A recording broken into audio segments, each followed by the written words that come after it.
जेज़ ऐं ज़ोंग जे अकाउंट में पैसा रखण सां फ्री मिनट मिलन था, छा ये इस्तेमाल करण जायज़ आहिनि? हाफिज़ अमीर मुआविया काज़ी रेती खां।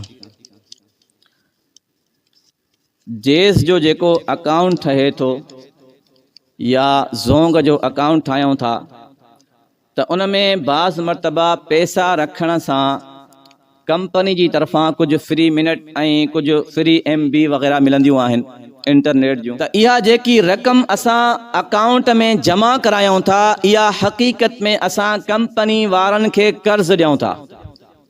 1000 रुपयो रखूं या 5000 रखूं, कंपनी जो उसूल इहो आहे त जॾहिं 1000 रुपयो तव्हां अकाउंट में रखंदव, तव्हांखे रोज़ानो 50 या 30 फ्री मिनट मिलंदा ऐं कुछ फ्री MB इंटरनेट मिलंदियूं। ऐं नबी अलैहिस्सलातु वस्सलाम फरमायो, कुल्लु कर्ज़िन जर्र नफ़अन फहुव रिबा। हर उहा उधार, हर उहो कर्ज़ जंहिं कर्ज़ जे करे तव्हांखे फ़ाइदो मिले, तव्हांखे कंहिं क़िस्म जो फ़ाइदो मिले त उहो फ़ाइदो सूद आहे। 1000 रुपयो तव्हां कर्ज़ ॾिनो, हाणे उन 1000 कर्ज़ जे करे तव्हांखे फ्री मिनट मिलनि था जेको सूद आहे। उन कर्ज़ जे करे तव्हांखे MB जी सहूलत मिले थी।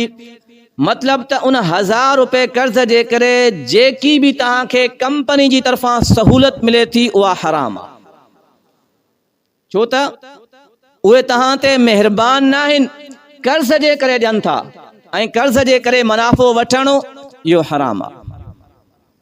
हा, जेकॾहिं का कंपनी पंहिंजी प्रोमोशन जे लाइ कुछ तव्हांखे फ्री मिनट ॾिए थी त उहा जाइज़ आहे। बाज़ मरतबा तव्हांजी का सिम बंदि हूंदी आहे, जॾहिं खोलींदा हो त उहा कंपनी पंहिंजे प्रोमोशन जे लाइ या पंहिंजे नेटवर्क खे फैलाइण जे लाइ तव्हांखे कुछ फ़ाइदो ॾींदी आहे, फ्री मिनट ॾींदी आहे, जेकी कर्ज़ जे सूरत में न हूंदी आहे, बग़ैर कंहिं कर्ज़ जे तव्हांखे ॾींदी आहे, उहा जाइज़ आहे। या तव्हां पंहिंजे अकाउंट मां पैसा कढी कंहिं ॿिए अकाउंट में ॾिना, इन सर्विस जे करे, ट्रांसेक्शन जे करे तव्हांखे जेकॾहिं फ्री मिनट मिलनि था त उहे बि जाइज़ आहिनि।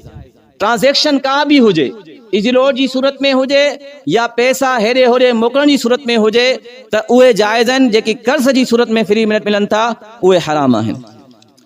मुफ्ती साहब, निकाह में घोट या कुंवार जे भाइरनि खे गवाह बणाइण सही आहे? निकाह जे वक़्त कंहिं भी अज़ीज़ रिश्तेदार खे गवाह बणाइण, 2 गवाह हुजण ज़रूरी आहिनि। पोइ भलजां उहे घोट जा भाइर हुजनि या कुंवार जा भाइर हुजनि या को भी उन्हनि सां ताल्लुक़ हुजे, 2 मर्द गवाह बणाइण निकाह जे लाइ इहो फ़र्ज़ आहे। पोइ उन्हनि जो घोट सां कोई भी रिश्तो हुजे, इन सां कोई फ़र्क़ु नथो पए।